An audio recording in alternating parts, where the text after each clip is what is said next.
Thank you, Mr. Chairman. Ms. Abelson, welcome. It's great to have you here. Congratulations on your nomination. Let me just pick up on a question that Senator Blumenthal was asking a moment ago about abortion and life issues. What standards should courts apply when reviewing state abortion laws?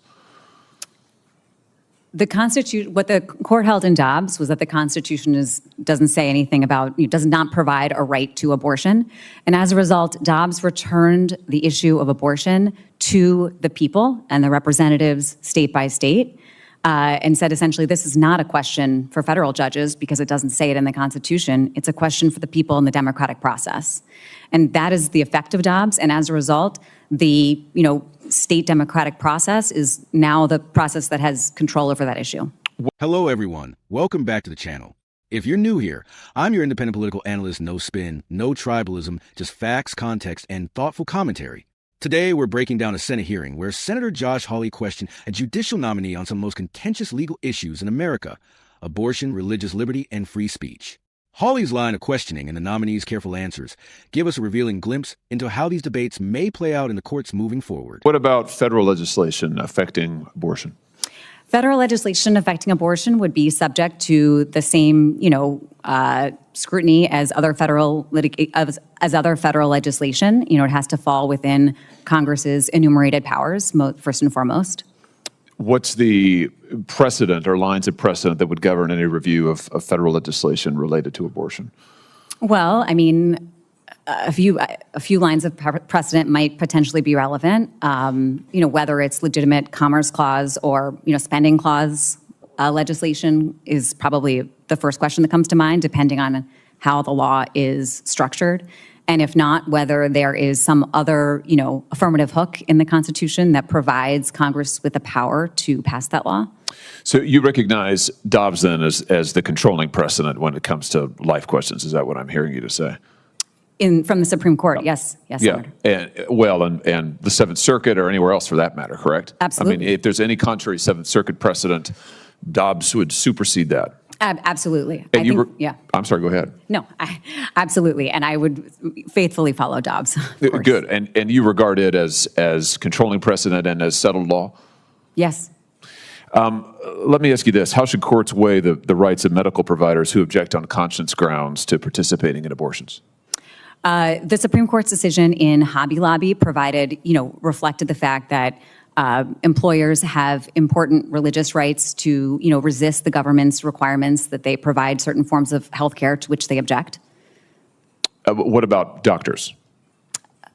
I'm sorry, Senator. What about doctors? Yeah, medical providers. I mean, doctors who object to participating in abortion-related procedures. Well, how should a court weigh those claims?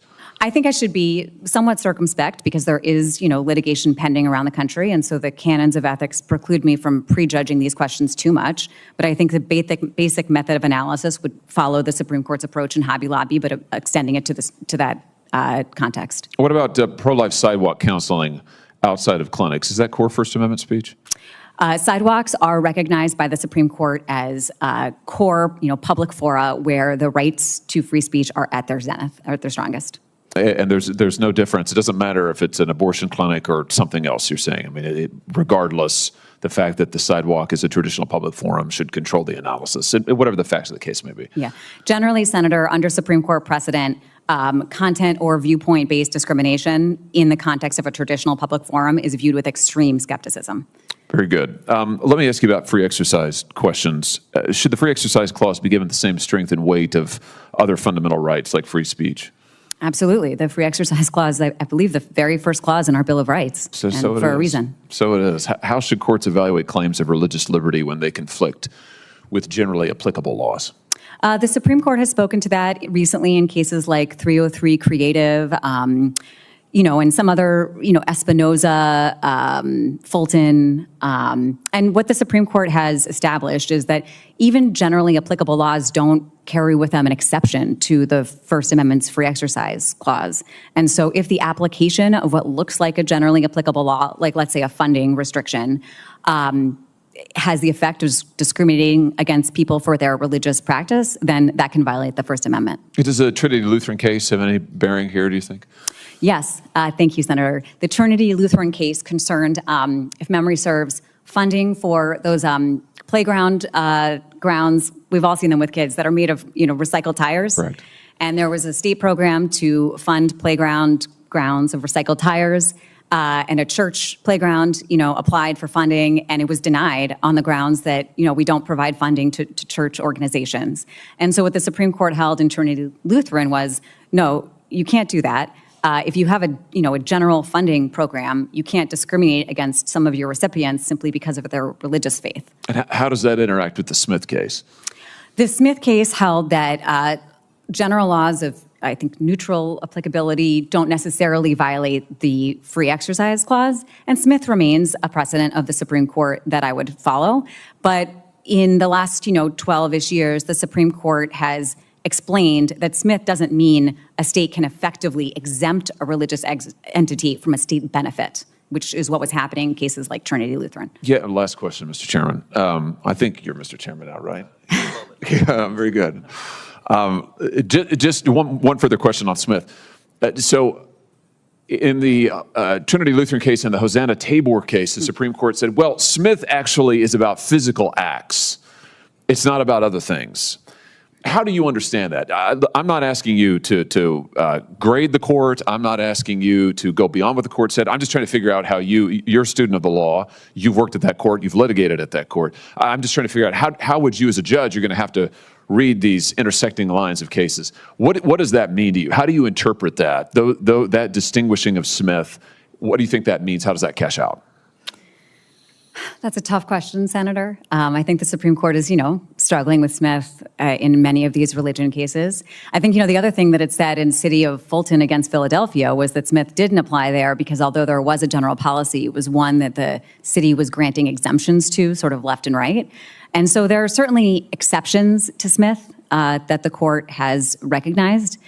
But happily, there are enough of these cases that I think as a lower court judge, you can generally find one that's roughly similar to the facts before you. And that's particularly true in the last 12 or 13 years, where these cases have been uniformly protective of religious liberty. So my essential method would be one of analogy and, to see which of these Supreme Court cases is most on all fours with the case before me. Thank you very much. Thank you. I've enjoyed your answers and I think very, very cogent. Thank you very much. Thank you, Mr. Chairman. Hawley started with abortion. He asked what standards courts should apply when reviewing state abortion laws. The nominee pointed directly to Dobbs versus Jackson Women's Health Organization, the case that overturned Roe versus Wade. According to the nominee, Dobbs is now the controlling precedent. That means abortion policy has been returned to the states and their legislatures. He also confirmed that if Congress ever passed a national abortion law, courts would need to decide whether it fits within Congress's enumerated powers, such as a Commerce Clause or Spending Clause. As an analyst, here's the key takeaway. This nominee is making it clear that Dobbs is settled law for him. He's not signaling any desire to reopen that question, and he's emphasizing that the real decisions now lie with lawmakers, not judges. Hawley then pressed on another angle. What about doctors and medical providers who object to abortion on conscience grounds? The nominee referenced the Hobby Lobby case, which recognized religious rights in the context of health care coverage. But he was cautious because cases on this issue are currently being litigated. He said he couldn't prejudge them. Still, the framework he pointed to suggests that religious liberty arguments will continue to carry significant weight in the courts. Next, Hawley asked about sidewalk counseling outside abortion clinics. The nominee responded that sidewalks are traditional public forums where free speech protections are at their strongest. That's consistent with long-standing First Amendment law. Even when the speech is controversial or unpopular, courts typically guard it closely in public spaces. Hawley then turned to religious liberty more broadly. Should the Free Exercise Clause be treated as strongly as free speech? The nominee answered, absolutely. He cited recent Supreme Court cases like 303 Creative, Espinoza, and Fulton, all of which lean toward stronger protection for religious practice. He also highlighted Trinity Lutheran, with a court rule that states cannot deny funding to organizations simply because they're religious. At the same time, he acknowledged the tension with the older Smith decision, which allowed neutral laws of general applicability to be enforced against religious groups. The nominee noted that the court has been struggling with Smith in recent years, often carving out exceptions. His bottom line, as a lower court judge, he would use analogy, aligning new cases with whichever Supreme Court precedent most closely fits, and in recent years, those precedents have leaned heavily toward protecting religious liberty. So what do we learn? Senator Hawley's questioning pushed the nominee to clarify how he sees abortion, conscience protections, free speech, and religious liberty. The nominee portrayed himself as a cautious judge, bound by precedent, and not someone looking to advance a personal agenda. For conservatives, his fidelity to Dobbs and his strong defense of religious liberty may sound reassuring. For progressives, his answers may raise concerns about how far religious exemptions could extend. Either way, the exchange shows us where the real fights now lie, in legislatures across the country, and how lower court judges apply an evolving body of Supreme Court precedent. Thanks for watching. As always, I'll keep giving you fact-based, balanced analysis of these critical issues. Don't forget to like, subscribe, and share your thoughts in the comments below.